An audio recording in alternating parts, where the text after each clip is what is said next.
السلام عليكم، اهلا بيكم في مطبخ ديما. النهارده هنعمل مع بعض شوربه العدس، من الحاجات اللي بتدفي في الشتاء وطعمها جميل جدا، وهنعملها بطريقه جديده هتعجبكم قوي. اول حاجه معانا في المقادير، معانا كوب عدس.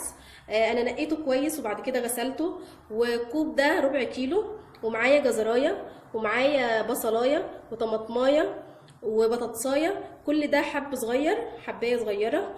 ومعايا فصين توم وملح وشطه وكمون، ومعايا نص معلقه سكر صغيره. السكر ده عشان الحموضه، عشان بعد ما ناكل العدس ما يجيلناش حموضه. ومعانا معلقتين زبده، ممكن تحطي معلقتين سمنه، ممكن تحطي معلقتين زيت زي ما انت عايزه، بس الزبده بتدينا طعم حلو قوي مع الاكل. دلوقتي احنا هنشوح الخضار بتاعنا. اول ما الحله تسخن هنحط معلقه زبده، او ممكن تحطي سمنه. وبعد كده هنحط البصل وهنقلبه قلبتين كده عشان يتشوح. احنا مش هنحمره ولا هنصفره، هو دوبك قلبتين بس كده. بدل ما نعمل الشوربه بتاعتنا مسلوقه ويبقى طعمها مسلوق، هنشوح الخضار بتاعنا عشان يديلها طعم حلو. الطريقه دي بتدينا طعم جميل جدا، ويبقى طعمها لذيذ خالص عن طريقه السلق بكتير. وبعد ما حطيت البصل هحط الثوم، وبعد كده هحط الجزر والبطاطس. بعد كده هحط العدس، وبعد كده اقلبهم مع بعض. وبعد كده هحط الطماطم بتاعتي،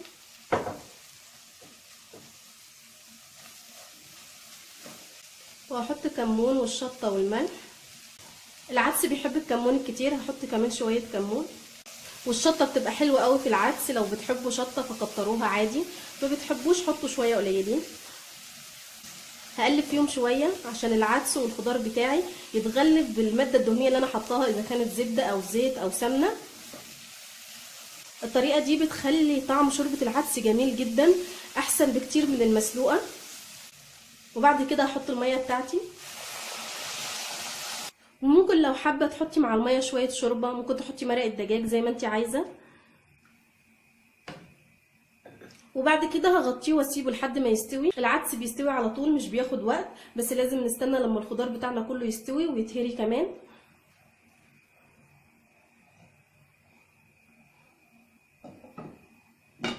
العدس بتاعي خلاص استوى اهو. هطفي البوتاجاز بقى وهسيبه شويه يبرد، وبعد كده هضربه في الخلاط. ولازم تتاكدي ان الخضار بتاعك كله استوى. انا حطيت نص معلقه صغيره سكر، حطيتها معاهم عشان تتسلق.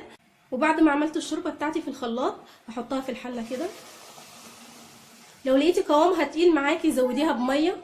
وهنهدي ونسيب الشوربه بتاعتنا على النار على بال ما نعمل الطشه اللي هنحطها عليها. دلوقتي بقى احنا هنعمل الطشه دي بتديها طعم جميل جدا.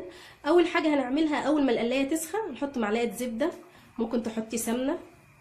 الطشه دي هنعملها زي طشه الملوخيه، هنحط ثوم مفروم وكزبره، وممكن تحطي شطه وكمون وفلفل اسمر لو حابه. ومعانا فصين توم مفرومين، شويه كزبره. وهنيجي قلبينها على الطشه. ممكن ناخد شويه عدس كده ونحطهم في الطاسه عشان ننزل كل اللي فيها، وهنقلبها. هي قوامها كده معايا مظبوط زي ما انتم شايفين اهي. لو حابه تقليها عن كده ماشي، حابه تخففيها ممكن تزودي لها ميه. وبعد كده هنقدمها. ودي الشوربه بتاعتنا بعد ما خلصت. ان شاء الله تجربوها هتعجبكم قوي، طعمها جميل جدا، احسن من المسلوقه بكتير. ممكن تحمري شعريه وتحطيها معاها، بيبقى طعمها جميل برضو قوي.